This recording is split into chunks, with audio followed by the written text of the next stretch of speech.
I'm Mark Bridge, and you're watching Pop Culture Galaxy TV.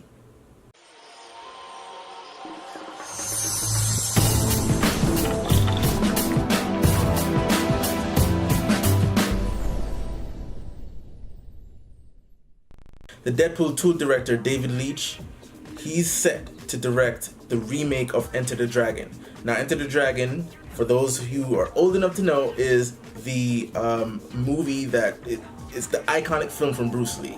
And everybody's talking about like why remake classics. You should leave classics alone. But there's certain situations where things put in place where you're like, you know what?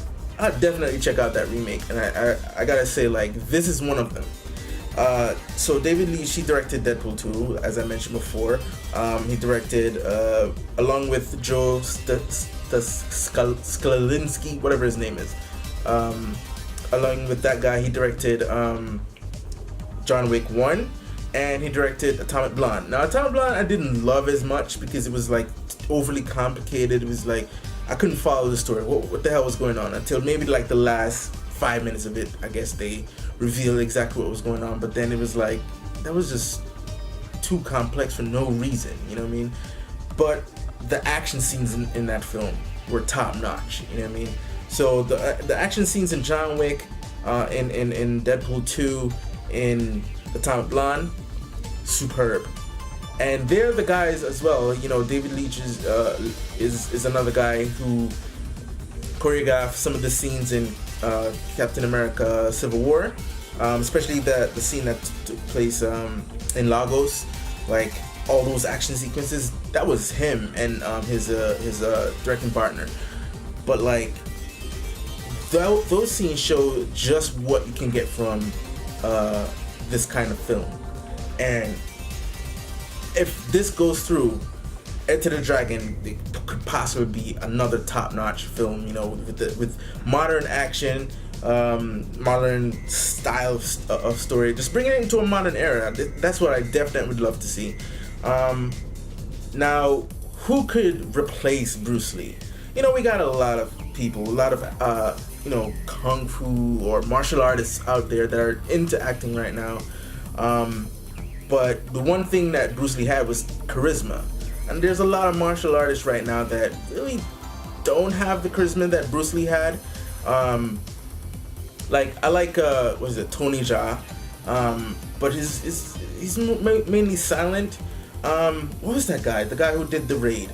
Can't think of him on top of my head right now. But that guy, yes, get him. He could possibly take over for for Bruce Lee. If you watch The Raid, Jesus Christ, that movie was amazing.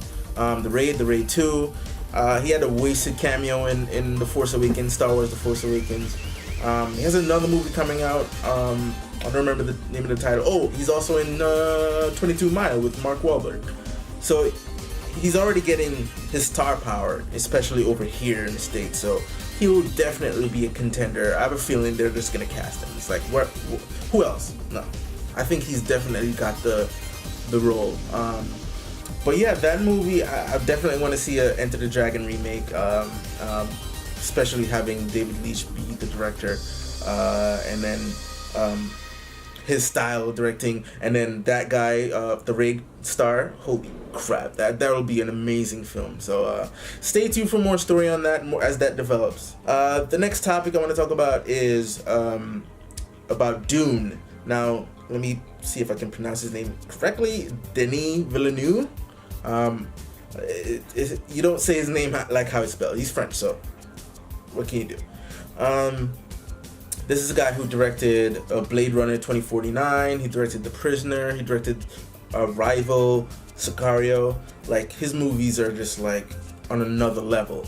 The next film he's directing is Dune. Now, Dune has been done a couple of times. It's originally a novel by Frank Herbert.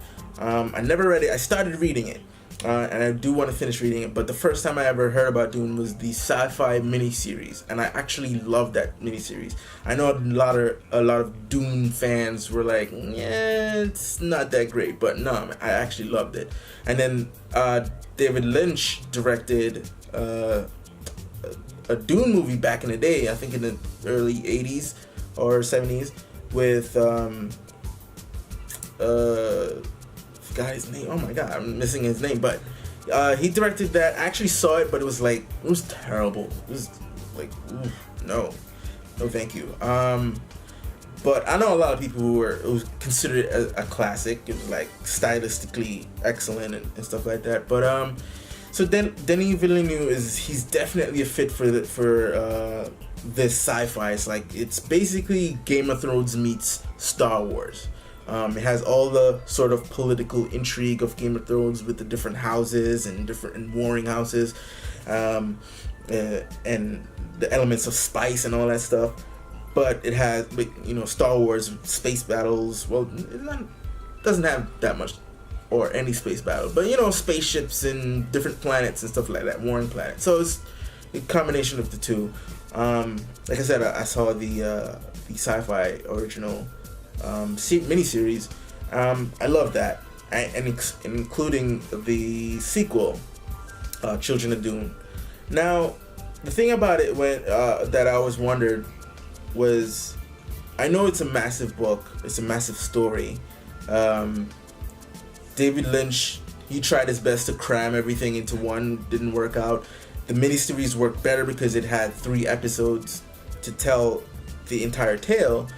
How would Denis Villeneuve approach this?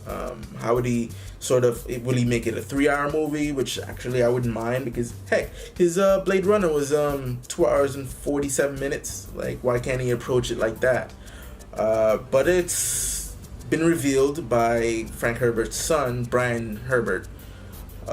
He received the script, and it's basically the first half of the book. So that's how they're approaching this this film. I don't know how I feel about that, because I hate it when they cut books in half. I was trying to think what would be it. Like I said, I didn't read the books, but I did watch the sci-fi, which, even though some fans didn't like it, what they did say, it's a lot more accurate to the books than the David Lynch film.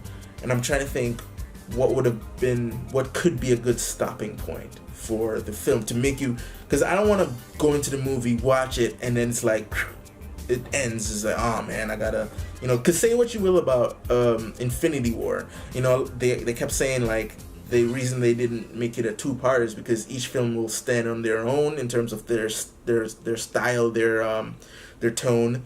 A lot of people still think that Infinity War is a first of a 2-parter, because of the way it ends. But to me, it ends like Civil War ended. Civil War ended with a tragedy. The Avengers broke up.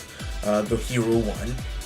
Granted, it's a little bit more optimistic because you left on that dialogue from Cap saying, anytime you need me, call me and I'll be there for you. But it's still a tragic ending with the Avengers splitting apart. Same thing with Infinity War. Like, half the world is gone. But it's a story that had a beginning, middle, and end. It didn't feel like, all of a sudden it's cut. You know what I mean? It told the story that it wanted to tell. And this is what I want for Dune. So maybe they'll take some sort of creative licensing in terms of how they structure the plot point, so that when the movie comes to its conclusion, it could feel like an appropriate conclusion, granted that there's more story to be told. Like, I like those kind of movies. Like, yes, you told me a story that I want to hear, but I could see more. Perfect example, the first Matrix. It ended, and if you never made 2 and 3, you wouldn't feel like, there's what happened, It ended, but with the promise that things could go along further. And this is what I want from this film, from Dune. And I hopefully just the fact that they're cutting it in half. And I know it's a massive story, that they're cutting it in half, that, the first half at least is a coherent 3-act beginning, middle, and end story. So yeah, and it's Denis Villeneuve. Like, I haven't seen a bad movie from him yet. I loved all the films that I've seen him do. I've loved them all. So I have high hopes for this one, and hopefully it works out. Alright, so that's it, folks. You can follow me on Twitter at Marky Tundra, and also on Instagram at the same thing at Marky Tundra. Like us on Facebook. That's facebook.com/PopCulture and PopCulture Galaxy, and head up PopCultureGalaxy.com, and just follow me on Twitch. So until next time, folks, peace.